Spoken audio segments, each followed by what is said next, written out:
Hello, everybody.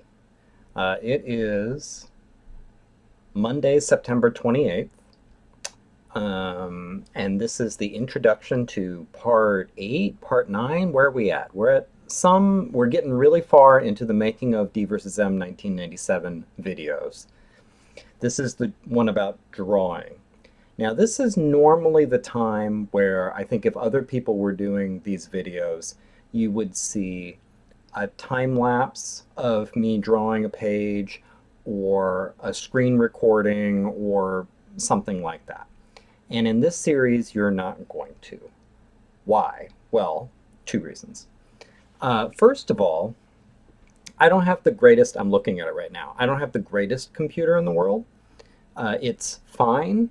I had intended to do some screen recording while I was drawing pages of DvsM 1997.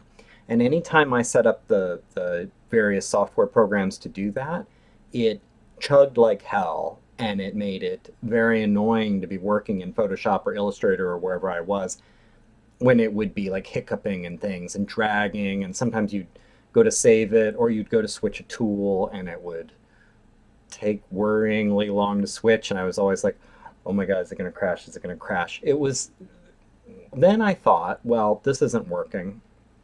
I'll set up a camera over my shoulder or something, and so you can see the screen, and I'll figure it out later. I'll just record myself working and figure out what I want to do with that.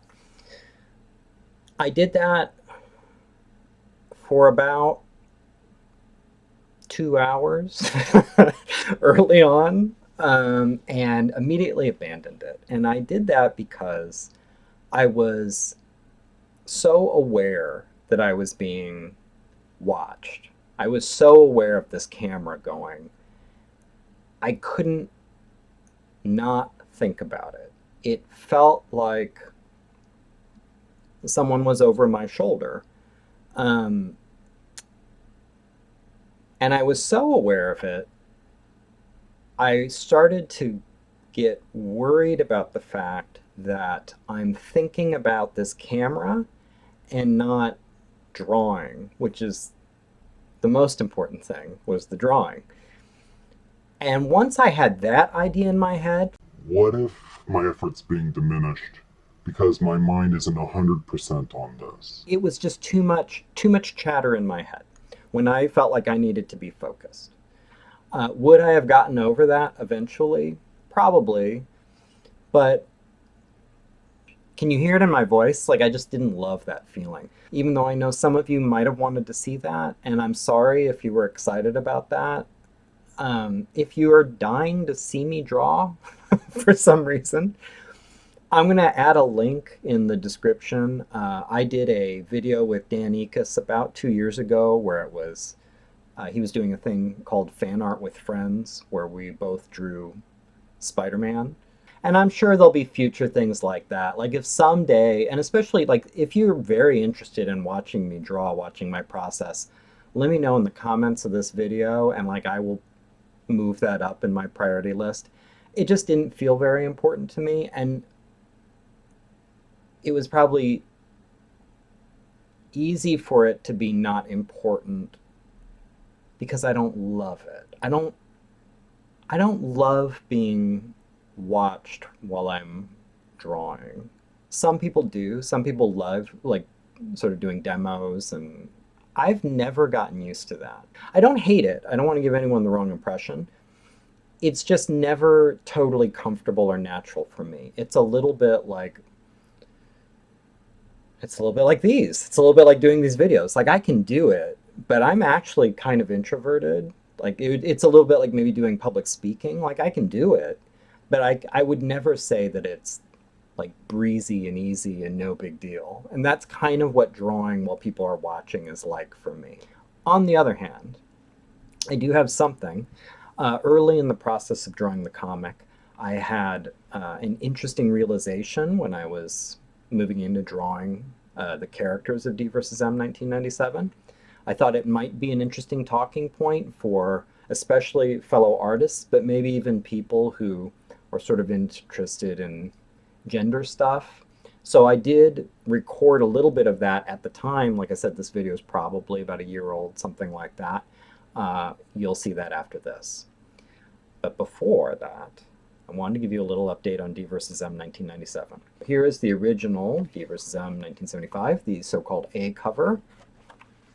Here is, I'm just looking to see if it's on, there we go, DvsM 1997. Oh. This is a proof copy. It was tweaked a little bit. I want to show you how. So do you see the centering here, how there's not a lot of white over here, but a lot of white over here? So I went back to my art file and did a little bit of nudging to kind of like push this out a little bit. Same with the back cover, it needs to like push out away from the binding basically. The first run of DvsM 1997 is supposed to show up in 2 days, day after tomorrow, Wednesday, which means you might see an Etsy listing to be able to order DvsM 1997 Thursday? Friday at the latest? It's pretty exciting. I am excited about DvsM 1997.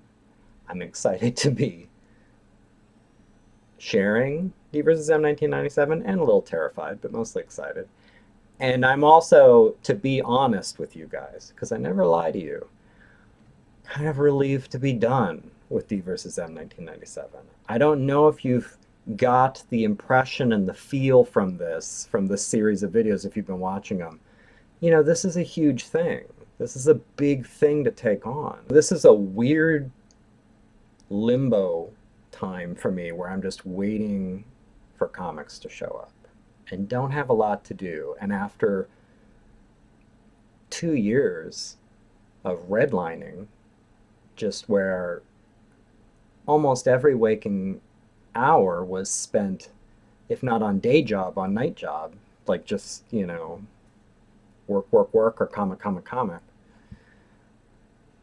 You do that for 2 years and then suddenly it's like you just step off the hamster wheel and it feels weird. And I have to admit, it doesn't feel great. It's a harder adjustment this time. And I can't tell why. I was trying to think back to DvsM 1975 and like, is this how I felt? And I don't think so. I know I was definitely tired. I knew I was definitely wiped out. But this has a weird, it's more of like an emotional, there's like a strange anxiety and I don't know, just weird emotional stuff around it. I think part of it is I worked just much harder for much longer and then it stopped. A comparison I made when I was watching the Artcasters, I don't know, a week ago or something. They were talking about this too, this weird feeling, this like close to end of project or post-project melancholy or funk or something. I compared it to the bends. If you're not familiar with the bends, you can Google it. But basically the idea is if you're like scuba diving and you're way too deep, there's all the pressure of being underwater has an effect on your body. And if you come up too fast, gases in your body will expand because that pressure isn't sort of holding them in, and it can cause you a lot of physical pain or even kill you. It's kind of like an emotional bends, like to go from like work to just being done and waiting. Yeah, and you're not really done because the comic isn't here and it's not on sale. There's not a lot for you to do either. You haven't closed this process. You haven't shut it down. You haven't tied bow on it. You haven't done anything. It's just stopped. I think that's part of it.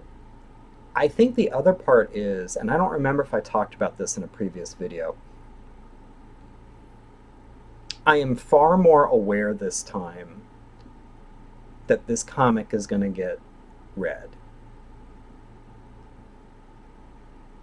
And I don't know, you might think, and I would have thought, that's a good thing, right?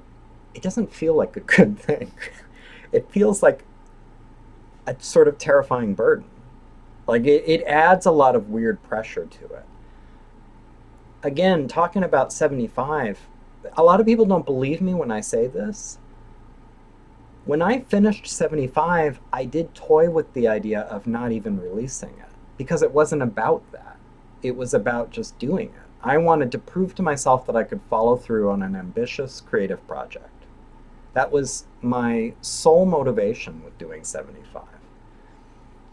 97 was a little different. I wanted to one up myself. I wanted to do everything plus one. I wanted a bigger, better drawn, better written, more interesting, more ambitious comic to push myself. But then there was that awareness in the back of my head, like, people are going to read this. And that was something I never thought about much with 75. When I was placing my order for 97, I looked at my order history and I saw my initial order for 75 was something like 25 comics. And I didn't even think I would sell that many. I thought I'll sell a dozen of these. Like, I ordered 25 because I think that was the minimum. And I thought I'll, be selling these one or two at a time for the rest of the year, mostly to friends. Now, don't get me wrong, it's not like I sold thousands of copies of DvsM 1975. I didn't, but I sold way more than I thought. Like, I probably sold, all told, I don't even know, I've never counted it up, a few hundred, I don't know, which is crazy to me. That's not something I ever expected.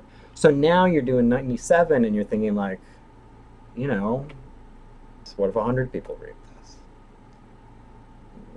What if I send it to every, like, reviewer I can find who reviews indie comics? And then you're seeing people talk about your work, and you're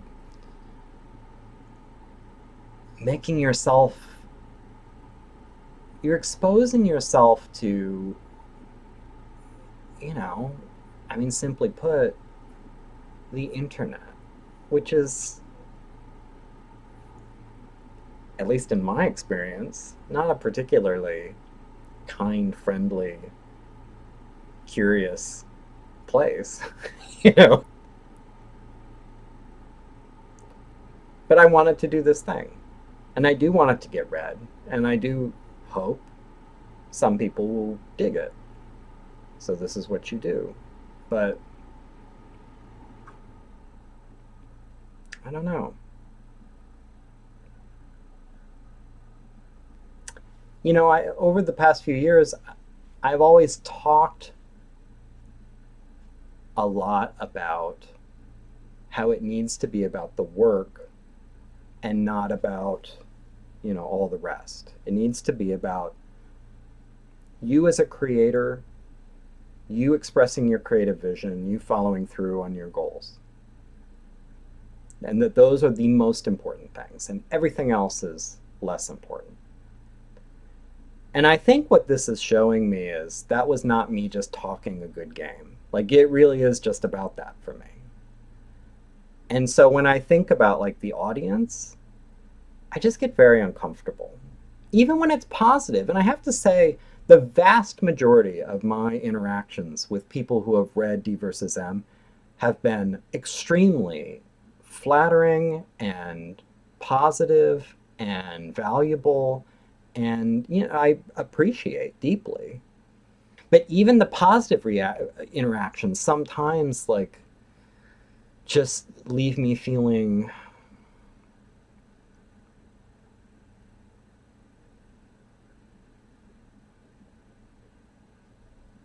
I don't know what word I want to use. I guess I need to be reorienting toward, like, look, I made this thing, I'm happy with it, I accomplished something, I'm proud of myself. Full stop. And now it's out there, and if people want to read it, they can. And if people like it, that's great. But, like, no. It's about what I did for me. I think that's the thing I need to concentrate on. I guess. I don't know. This is very confessional.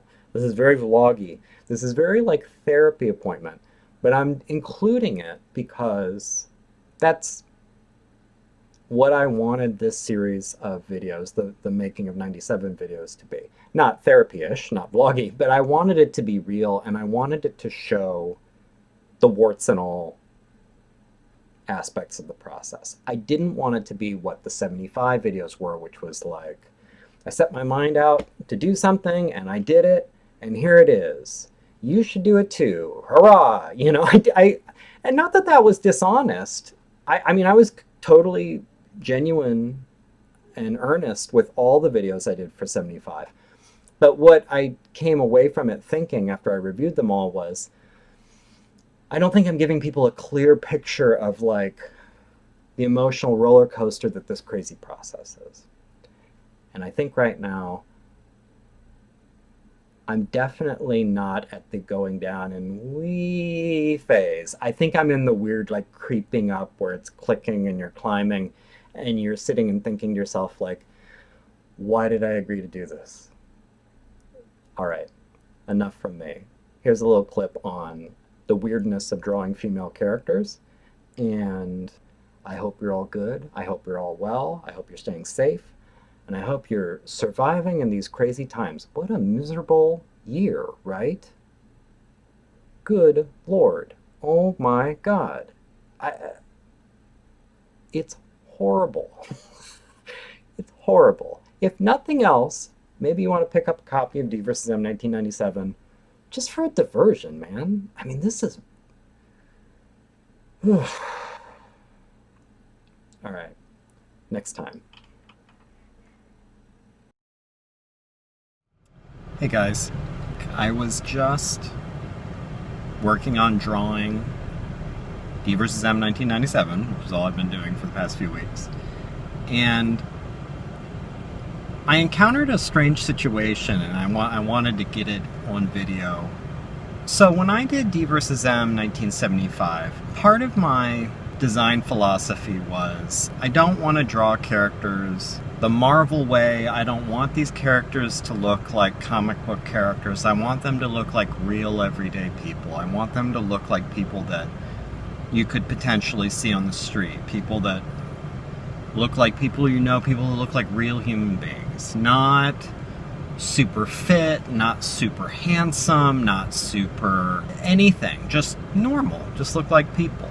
For a lot of different reasons. First of all, because I'm kind of tired of seeing stylized people in comic art, and partly because I think it's important to sell the more fantastical elements to have everything else be very grounded. So everything else just looks very real world, and then the only thing that's a little not real world you're dropping in are things like aliens, like the sci-fi elements, or dinosaurs, or whatever. So when it came time to do 97, I had the same feeling. I was like, I want to do that again. 97, rather than starring two male characters, as in 75, 97 stars two female characters. And so I set out, I was like, I want these two women to look like normal everyday women, not comic book women. I don't want them to be pinups. I don't want them to be, 18 to 25. Like, I want them to be just normal women you would see every day. I had no problem doing this for the men in 75. There is something about drawing women. Maybe it's as a male, maybe it's as a heterosexual male. I've been feeling this strange gravitational pull that's making me want to draw the characters as conventionally attractive in a out of the norm way that I was not feeling when I was drawing male characters. And I'm regularly having to catch myself and say, I think I'm making her too pretty. I'm finding it weirdly difficult to resist. Like, it just creeps in where you just, it's almost like muscle memory. As I'm drawing her, I'm just wanting her to represent something that is exactly what I'm not trying to represent. And it's taking deliberate, conscious effort to resist and sometimes correct my work to do that. I'm curious if anybody else out there has noticed themselves doing that, especially for if you're drawing a gender, a character whose gender is the one you're attracted to. There's probably a better way to say that. You know what I'm trying to say? Like, if you're straight and you're a guy, do you have trouble drawing normal looking women who aren't super sexy or attractive? If you're a woman who likes men, do you have trouble drawing just normal looking men? If you're a gay guy, do you have trouble drawing just normal looking guys? Like, etc., etc. It's harder than I expected. Anyway, now I got this recorded. Talk to you later.